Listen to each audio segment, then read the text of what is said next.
Manufacturing process में हम लोग यूनिट थर्ड कंटिन्यू कर रहे हैं जो मशीनिंग से रिलेटेड है। उसमें आज हम लोग failure of the cutting tool and the tool life पढ़ेंगे। कटिंग टूल का फेल्योर कैसे होता है और टूल लाइफ का क्या इंपॉर्टेंस है मशीनिंग में, उसके बारे में आप स्टडी करेंगे। कैसे कटिंग टूल फेल होता है, तो इस चैप्टर में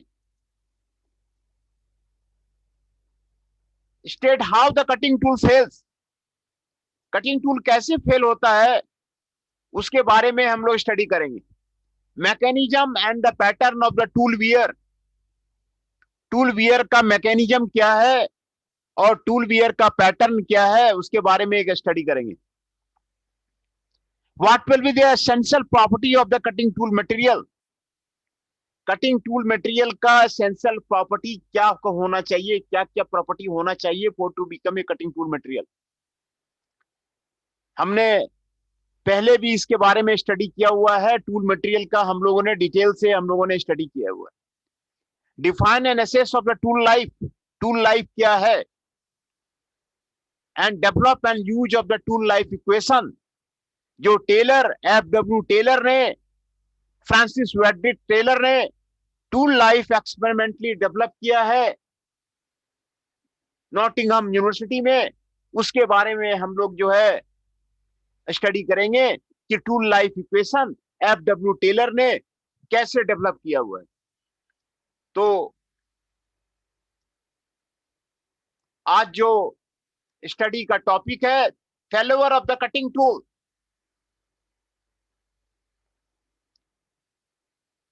जो आपका टूल जो है कैसे फेल करता है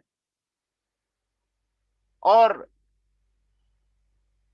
कैसे जो है आपको rate of the wear of the tool आपको होता है।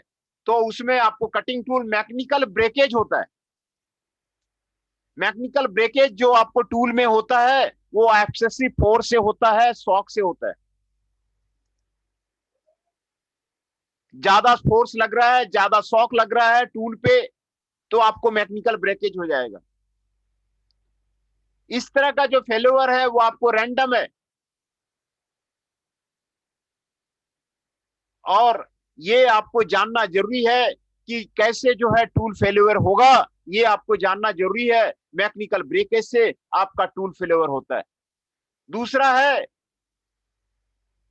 इंटेंसिव स्ट्रेसेस लगने से, इंटेंसिव टेम्परेचर लगने से आपको जो है प्लास्टिक डिफॉर्मेशन होता है, और ये आपको फेल्योर होता है। इंटेंसिव स्ट्रेस लगेगा, इंटेंसिव टेम्परेचर लगेगा, तो आपको टूल का जो है फेल्योर होता है। और तीसरा कारण है gradual wear, gradual wear of the cutting tool and its flanks and the rake surface. धीरे धीरे टूल जो है घिस जाता है ना। मशीनिंग करते करते, मशीनिंग करते करते आपका टूल जो है घिस जाता है, उसको ग्रेजुअल वियर बोलते हैं। लाइफ के साथ में जैसे जैसे आप मशीनिंग करेंगे, आप आइटम प्रोड्यूस करेंगे, आपका टूल घिसता चला जाएगा। तो ये तीन तरह का आपको failure of the cutting tool आपको बताया जा रहा है। एक तो मैकेनिकल ब्रेकेज होगा जिसमें कि एक्सेसिव फोर्स लगेगा और शॉक्स लगेगा, उसमें आपको टूल फेल्योर हो जाएगा। दूसरा, due to the plastic deformation, plastic deformation की वजह से आपको इंटेंसिव स्ट्रेसेस लगते हैं, इंटेंसिव टेम्परेचर और राइज होता है, उसकी वजह से आपको टूल फेल्योर हो जाता है। और तीसरा कारण है लगातार मशीनिंग ऑपरेशन होते रहने से आपको ग्रेजुअल वियर, आपको धीरे धीरे आपको रेक सरफेस में आपको ग्रेजुअल वियर होने लगता है, फ्लैंक वियर होने लगता है। ये आपको तीसरा कारण है आपको टूल फेल्योर का। दो जो ऊपर आपको मैंने आपको टूल फेल्योर का कारण बताया, एक तो mechanical breakage due to the excessive force and the plastic deformation के कारण, ये बहुत हार्मफुल है फॉर द जॉब। अचानक आपको टूल टूट जाएगा, और ये मशीन के लिए भी हार्मफुल है। ये आपको अचानक जो है शॉक लगेगा, आपका टूल टूट जाएगा, ये जॉब को भी हार्म करेगा, मशीन को भी हार्म करेगा। और इस तरह का जो टूल फेल्योर है आपको प्रिवेंट करना चाहिए कि ये जो आपको टूल फेल्योर आपको नहीं हो। दो तरह का जो टूल फेल्योर है आपको जो मैंने बताया, एक्सेसिव फोर्स के द्वारा और प्लास्टिक डिफॉर्मेशन के द्वारा, इसको आप हमेशा अवॉइड कीजिए कि मशीनिंग के वक्त आपका टूल फेल्योर नहीं हो। इससे जॉब में आपको हानि पहुंचेगी, आपको मशीन टूल में आपको हानि पहुंचेगी। तीसरा तरह का जो आपको टूल फेल्योर है ग्रेजुअल वियर, वो आप प्रिवेंट नहीं कर सकते हैं, वो आप धीरे धीरे आपको होता है। तो तीसरा जो आपको ग्रेजुअल वियर है उसको आप रोक नहीं पाएंगे, वो आपको धीरे धीरे होगा। तो ये आपको धीरे धीरे होता है। तो तीसरा जो ग्रेजुअल वियर है, ग्रेजुअल वियर हुआ इसका मतलब आपका टूल आपका खत्म हो गया, टोटल जो है आपको टूल जो है फिर से आपको चेंज करना पड़ेगा, है ना। तो टूल कैसे फेल होता है, क्यों फेल होता है, इसके लिए जो है आज का मैकेनिज्म को आपको समझना पड़ेगा। Total breakage of the tool और टूल टिप कैसे होता है, massive fracture at the cutting edge कैसे होता है, excessive increase in the cutting force और द वाइब्रेशन कैसे होता है, एवरेज वियर, फ्लैंक वियर और द क्रेटर वियर कैसे जो है इसको आपको लिमिट पे पहुंच जाता है, इसके बारे में R&D लेबोरेटरी में आपको स्टडी करना पड़ेगा, कैसे जो आपका टूल फेल्योर आपको होता है। मशीनिंग इंडस्ट्री में भी पावर कंजम्पशन पे आपको ये डिपेंड करता है, मैं एक्सेसिव वाइब्रेशन और एबनॉर्मल साउंड पे आपको आपका जो है टूल फेल्योर होता है। Total breakage of the tool होता है।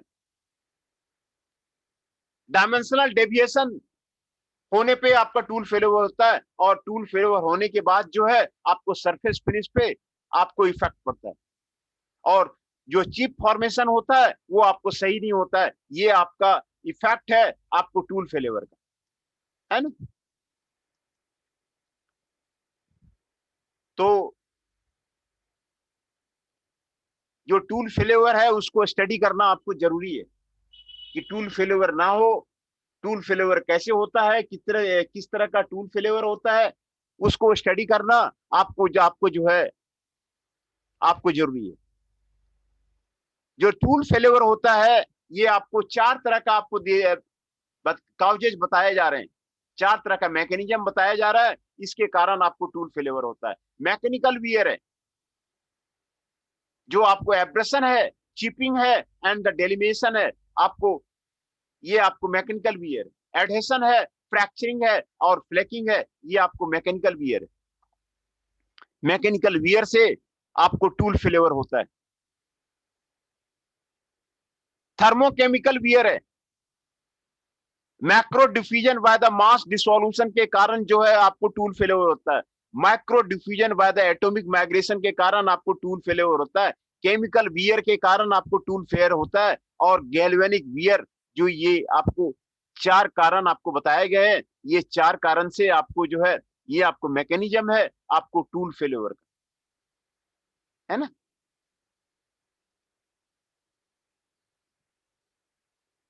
है ना, ये आपको चार कारण है आपको टूल फेल्योर का, उसके बारे में आपको यहाँ पर आपको बताया गया है। डिफ्यूजन वियर में material from the tool at its rubbing surface particularly at the rake surface gradually diffuses into the chips, ये आपको डिफ्यूजन वियर है। ये जो डिफ्यूजन वियर है आपको टेम्परेचर इंक्रीज करेगा तो आपको इंक्रीज कर जाएगा। कटिंग टेम्परेचर इंक्रीज करने से आपको जो डिफ्यूजन वियर आपको इंक्रीज हो जाएगा। केमिकल वियर है, leading to the damage like the grooving the wear, tool material is not enough chemically stable against the work material or the atmospheric gases। Galvanic wear है, वो आपको electrochemical dissolution है, और वो आपको tool material as a electrically conductive काम करता है, और उसमें इलेक्ट्रोलाइट जैसा काम करता है, कटिंग फ्लूइड एज इलेक्ट्रोलाइट, वो आपको गैल्वेनिक वियर। ये सारे तरह के वियर आपको यहाँ फिगर में आपको दिखाया जा रहा है ना। ये देखिए टूल है, ये आपको वर्कपीस है, ये आपको काम कर रहा है। टूल और वर्कपीस आपको यहां पर आपको काम कर रहा है। यहां पर आपको सेक्शन ए दिखाया गया है, देखिए आपको टूल यहां पर आपको फेल किया गया है ना। यहां पर देखिए आपको टूल फेल किया गया है नॉच पे आपको। ये देखिए क्रैटर वियर है, ये जो गड्ढा बन गया टूल में, ये आपको क्रैटर वियर है। ये आपको ग्रूव बन गया यहाँ पर, ये आपको ग्रूविंग वियर है। यहाँ पर आपको ग्रूव बन गया, ये आपको ग्रूविंग वियर है। फ्लैंक पे ये फ्लैंक वियर है, फ्लैंक पे आपको कट ऑफ हो जाता है, प्रिंसिपल फ्लैंक है, फ्लैंक का आपको दिखाया जा रहा है, ये आपको फ्लैंक वियर है। तो टर्निंग टूल का जो different type of the failure होता है उसके बारे में यहाँ फिगर में आपको टर्निंग टूल पे आपको दिखाया गया है कि किस तरह से जो है आपको टर्निंग टूल में आपको जो है फेल्योर होता है। टर्निंग टूल का किस तरह जो फेल्योर होता है आपको यहाँ पर आपको दिखाया गया है। दूसरा, वियर पैटर्न का फोटोग्राफ आपको यहाँ पर आपको दिखाया जा रहा है। जो वियर पैटर्न है, देखिए आपको इस तरह का आपको वियर हुआ, ये टूल है, टूल का फिगर आपको यहाँ पे दिखाया जा रहा है, उसका वियर पैटर्न आपको यहाँ पर आपको दिखाया जा रहा है ना। वियर पैटर्न आपको यहाँ पर आपको दिखाया जा रहा है। मैं पहले आप लोग का अटेंडेंस पहले ले लूं, वो आपको जो बहुत जरूरी है।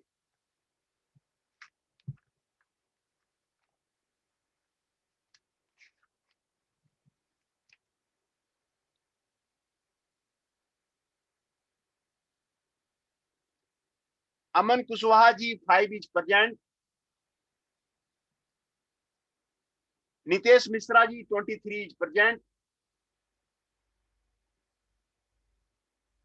Ashutosh Singh ji 12 is present.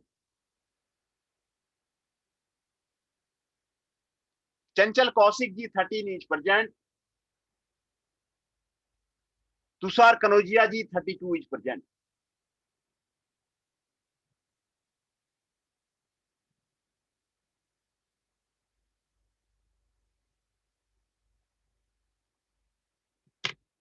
जो जो प्रेजेंट है उसका अटेंडेंस मैं फिर से बोल देता हूं। Tushar Kanaujia ji 32 is present. Chanchal Kaushik ji 13 is present. Ashutosh Singh ji 12 is present. Nitesh Mishra ji 23 is present. Aman Kushwaha ji 5 is present. तो हम लोग टूल वियर का पैटर्न के बारे में बात कर रहे थे। ये आपको फोटोग्राफिक व्यू है, लिया गया है टूल वियर का। ये आपको टूल इंसर्ट आपको दिखाया गया है और टूल वियर का फोटो आपको यहाँ पर आपको दिखाया जा रहा है कि किस तरह टूल वियर होता है ना। यहाँ पर भी आपको ये इंसर्ट है और इंसर्ट का आपको टूल वियर का pattern of the face milling insert का आपको यहाँ पर आपको दिखाया जा रहा है। ये आपको मेन कटिंग एज है, ये आपको एवरेज वियर आपको यहाँ पर आपको दिखा रहा है। इंटरमीडिएट कटिंग एज है, प्लेसनिंग एज है, आपको एवरेज वियर आपको यहाँ पे दिखाया जा रहा है। एवरेज वियर आपको यहाँ पर आपको दिखाया जा रहा है ना। एवरेज वियर आपको यहाँ पर आपको दिखाया जा रहा है।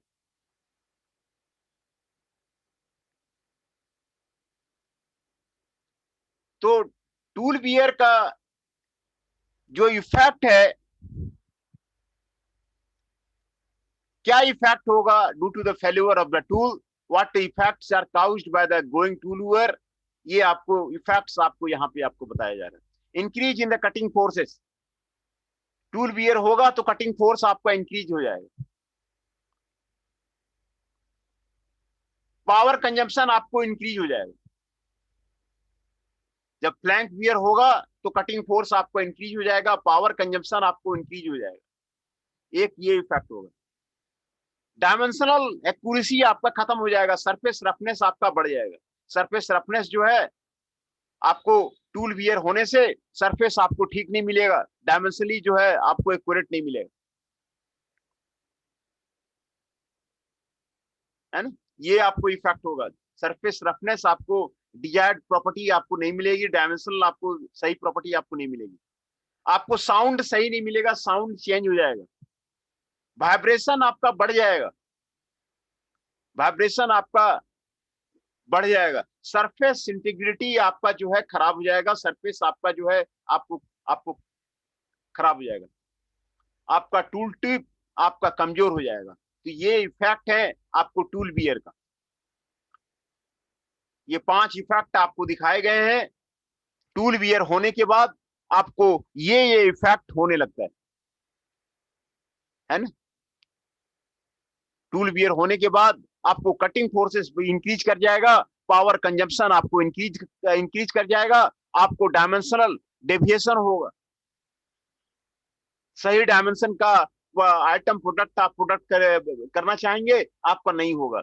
तो ये इसीलिए टूल बियर होने के साथ आपको जो है आपको टूल आपको बदलना पड़ेगा, या फिर टूल का फिर से आपको ग्राइंड करना पड़ेगा, क्योंकि वो आपको सरफेस फिनिश आएगा नहीं, आपको कस्टमर एक्सेप्ट करेगा नहीं, कस्टमर एक्सेप्ट नहीं करेगा। इसीलिए टूल फेलियर को स्टडी करना आपको जरूरी है।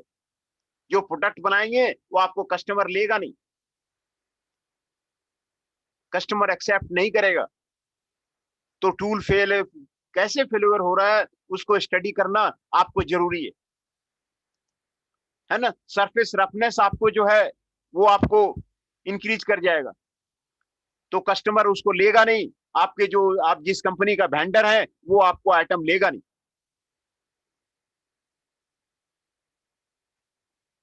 मशीन में वाइब्रेशन बढ़ जाएगा और मशीन को भी डैमेज करेगा, साउंड भी दूसरे तरह का होने लगेगा अगर टूल बियर हो गया है तो, है ना। तो ये सारे इफेक्ट होंगे आपके टूल बियर का, टूल बियर का आपको ये सारे इफेक्ट आपको होंगे। Essential property of the cutting tool material. What are the essential property of the cutting tool material. ये पहले भी हम लोग कटिंग टूल के बारे में जब हम लोगों ने पहला लेक्चर स्टार्ट किया था तो हम लोगों ने पढ़ा था कि कटिंग टूल में का जो है कौन कौन से कटिंग टूल हो सकते हैं और क्या उसकी प्रॉपर्टी होगी, क्या उसकी कैरेक्टरिस्टिक्स होगी, उसके बारे में हम लोगों ने पढ़ा हुआ था, है ना। तो कटिंग टूल का कैसे कैसे ग्रोथ हुआ, पहले कौन सा कटिंग टूल वर्ल्ड में आया था, फिर उसके बाद कैसे कैसे ग्रोथ हुआ, उसके बारे में हम लोगों ने पढ़ा कि भाई ये जो कटिंग टूल मटेरियल है कौन कौन से। जैसे मैंने आपको पहले भी बताया कि इंडिया में हाई स्पीड स्टील ही ज्यादा यूज हो रहा है क्योंकि ये सस्ता है। हाई स्पीड स्टील ही आपको इंडिया में यूज हो रहा है क्योंकि ये सस्ता है। दूसरा कटिंग टूल मटेरियल यहाँ पर नहीं यूज होता है, वो आपको, तो आप एक्सपेरिमेंट कहाँ से करेंगे, आप रिसर्च पेपर कैसे निकालेंगे। हाई स्पीड स्टील में तो आपका प्रोजेक्ट बनता नहीं है, आपका research paper high speed steel में तो आता नहीं है। वो आपको क्यूबिक बोरॉन नाइट्राइड डायमंड वगैरह में चलता है, वहां पे रिसर्च चलता है। तो आप रिसर्च का ये सबसे बड़ा लिमिटेशन है इंडिया में कि मॉडर्न टेक्नोलॉजी अवेलेबल नहीं है इंडिया में। तो ये आपको पहले भी आपको लेक्चर लिया हुआ था हमने, तो ये सारे आपको कटिंग टूल मटेरियल का आपको प्रॉपर्टी है। हाई मैकेनिकल स्ट्रेंथ होना चाहिए, हाई कंप्रेसिव स्ट्रेंथ होना चाहिए, हाई टेंसाइल स्ट्रेंथ होना चाहिए, हाई रेसिस्टेंट होना चाहिए, फ्रैक्चर टफनेस होना चाहिए, हाई और एटलीस्ट एडिक्वेट आपको टफनेस होना चाहिए, high hardness for the abrasion resistance होना चाहिए, high hardness for the abrasion resistance होना चाहिए, हाई हॉट हार्डनेस होना चाहिए। हॉट हार्डनेस का मीनिंग भी पहले मैंने आपको समझाया था। हॉट हार्डनेस का मतलब होता है कि एलिवेटेड टेम्परेचर पे, ज्यादा टेम्परेचर पे हार्डनेस को मेंटेन करना। ज्यादा जब टेम्परेचर है, कटिंग टूल काम करते करते लगातार उसमें 5 घंटे 6 घंटे काम करते करते उसमें जो है आपका टेम्परेचर बढ़ जाता है। तो टेम्परेचर बढ़ जाता है तो बढ़े हुए टेम्परेचर पे भी जो है हार्डनेस मेंटेन रहे तो उसको हाई हॉट हार्डनेस बोलते हैं। तो हाई हॉट हार्डनेस आपको एलिवेटेड टेम्परेचर पे आपको टूल में आपको होना चाहिए। केमिकल स्टेबिलिटी होनी चाहिए। केमिकल स्टेबिलिटी का मतलब है हाइयर टेम्परेचर पे वो आपको वर्कपीस से रिएक्ट नहीं करे, वो आपको एटमॉस्फेयर से रिएक्ट नहीं करे। केमिकल स्टेबिलिटी होना चाहिए, इनर्टनेस होना चाहिए against the workpiece material, atmospheric gases and the cutting fluid. ये आपको बहुत ही इंपॉर्टेंट पॉइंट है कि ऐसा मटेरियल हो जो वर्क मटेरियल से आपको रिएक्शन नहीं करे, एटमॉस्फेरिक गैसेस से आपको रिएक्शन नहीं करे, और कटिंग फ्लूइड से आपको रिएक्शन नहीं करे। केमिकल स्टेबिलिटी का आपको यही मतलब होता है। Resistant to adhesion and the diffusion, diffusion को रेसिस्ट करे, डिफ्यूजन नहीं हो वर्कपीस मटेरियल के साथ में, डिफ्यूजन नहीं हो, एडहेशन स्टिकिंग प्रॉपर्टी नहीं हो वर्कपीस मटेरियल के साथ, आपको स्टिक नहीं कर जाए, यह बहुत इंपॉर्टेंट प्रॉपर्टी है। वर्कपीस मटेरियल के साथ में आपको स्टिक नहीं कर जाए। Thermal conductivity, low at the surface to resist incoming of the heat, and high at the core of the quickly dissipate the heat entered. High heat resistance and the stiffness होना चाहिए आपको, heat resistance आपको high होना चाहिए, stiffness आपको high होना चाहिए। मैन्युफैक्चरेबिलिटी होना चाहिए, ability at the low cost आपको होना चाहिए, लो कॉस्ट का होना चाहिए। इसीलिए तो मैंने कहा कि लो कॉस्ट होने की वजह से हाई स्पीड स्टील आपको इंडिया में यूज किया जाता है। कई तरह के टूल मटेरियल हम लोगों ने पढ़ा है। लो कॉस्ट होना चाहिए, अवेलेबल होना चाहिए, मार्केट में भी अवेलेबल होना चाहिए। मार्केट में भी आप दूसरा टूल मटेरियल खोजिएगा, वो जल्दी मिलेगा नहीं, अगर वो हायर कॉस्ट का है तो वो आपको मिलेगा नहीं। तो these are the essential property of the cutting tool material।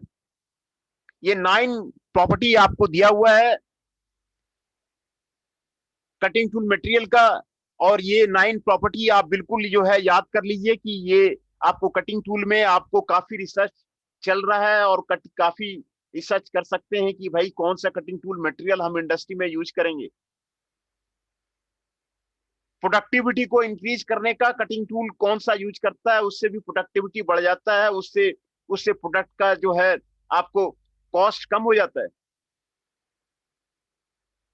कौन सा टूल मटेरियल यूज करेंगे उससे जो है प्रोडक्ट का कॉस्ट भी आपको कम हो जाता है। तो ये आपको एसेंशियल प्रॉपर्टी है कटिंग टूल मटेरियल का। ये 9 प्रॉपर्टी आपको दिया हुआ है, mechanical high mechanical strength, compressive strength, tensile strength and the tear. Fracture toughness आपको ज्यादा होना चाहिए, हाई हार्डनेस और द एब्रेशन रेसिस्टेंस होना चाहिए, high hardness to resist the plastic deformation होना चाहिए, and reduce the wear at the elevated temperature. Elevated temperature पे आपको वियर आपको नहीं होना चाहिए। ये आपको कटिंग टूल मटेरियल की प्रॉपर्टी है। केमिकल स्टेबिलिटी आपको जरूरी है, वो किसी वर्क मटेरियल के साथ में रिएक्शन ना करे, एटमॉस्फेरिक गैसेस के साथ में रिएक्शन ना करे, कटिंग फ्लूइड के साथ में आपको रिएक्शन नहीं करे। रेसिस्टेंस टू एडिशन होना चाहिए एंड डिफ्यूजन होना चाहिए। थर्मल कंडक्टिविटी लो होना चाहिए at the surface to the resist to the incoming of the heat, and the high heat core quickly dissipate the heat entered. High heat resistance होना चाहिए, low cost होना चाहिए, ability होना चाहिए, मैन्युफैक्चरेबिलिटी होनी चाहिए। ये सारे कटिंग टूल मटेरियल का आपको प्रॉपर्टी आपको पहले भी डिस्कस किया गया है। टूल लाइफ, टूल लाइफ का डिफिनेशन आपको यहां पर बताया गया है। Tool life generally indicates the amount of the satisfactory performance और service rendered by a fresh tool or a cutting tool till it is declared failed. This is the definition of the tool life.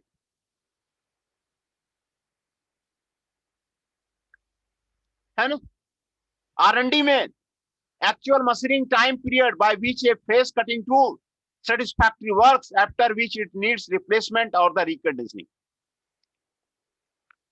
Tool life का मतलब है कि वो tool उतना दूर तक काम करेगा जबकि उसको रिप्लेसमेंट का या रिकंडीशनिंग का आपको जरूरत नहीं पड़े। ये डिफिनेशन है टूल लाइफ का। Tool life means the span of the actual machining time. Actual machining time कितना है एक टूल से, एक टूल से कितना एक्चुअल मशीनिंग टाइम है, ये आपको टूल लाइफ है। A fresh tool can work before attaining the specified limit of the tool wear. ये आपको बताता है। It is decided by the machining time till the flank wear और वीबी रीचेज 0.3 mm और the crater wear KT reaches 0.15 mm, है ना। ये आपको बताया जा रहा है। इंडस्ट्री और द शॉप फ्लोर में the length of the time satisfactory service or amount of the acceptable output by the face tool period it is required to replace or the recondition. Replace करने का और recondition करने का पहले जो आपको life है, टाइम है, उसको टूल लाइफ बोलते हैं, है ना। टूल लाइफ उसी को बोलते हैं। Assessment of the tool life कैसे असेस करेंगे, टूल लाइफ को कैसे असेस करेंगे, तो ये सारे मेथड है टूल लाइफ को असेस करने का।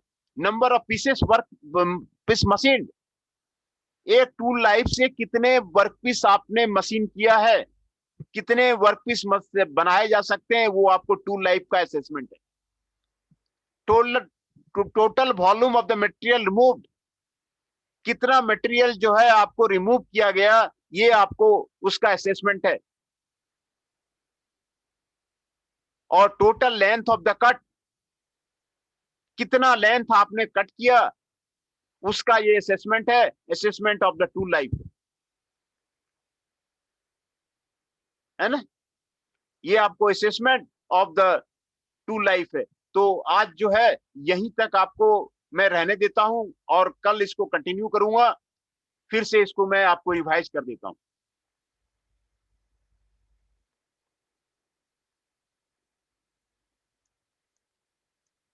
We are studying about the failure of the cutting tool and the tool life. Failure of the cutting tool क्या है और tool life क्या है, इसमें जो हम लोग स्टडी करेंगे, how the cutting tool fails, cutting tool कैसे फेल करता है, mechanism and pattern of the tool wear, mechanism and pattern of the tool wear क्या है, essential property of the cutting tool material क्या है, tool life का definition क्या है, and the Taylor's HW Taylor जो टूल लाइफ का equation develop किया, उसके इक्वेशन को देखेंगे जो प्रोफेसर टेलर ने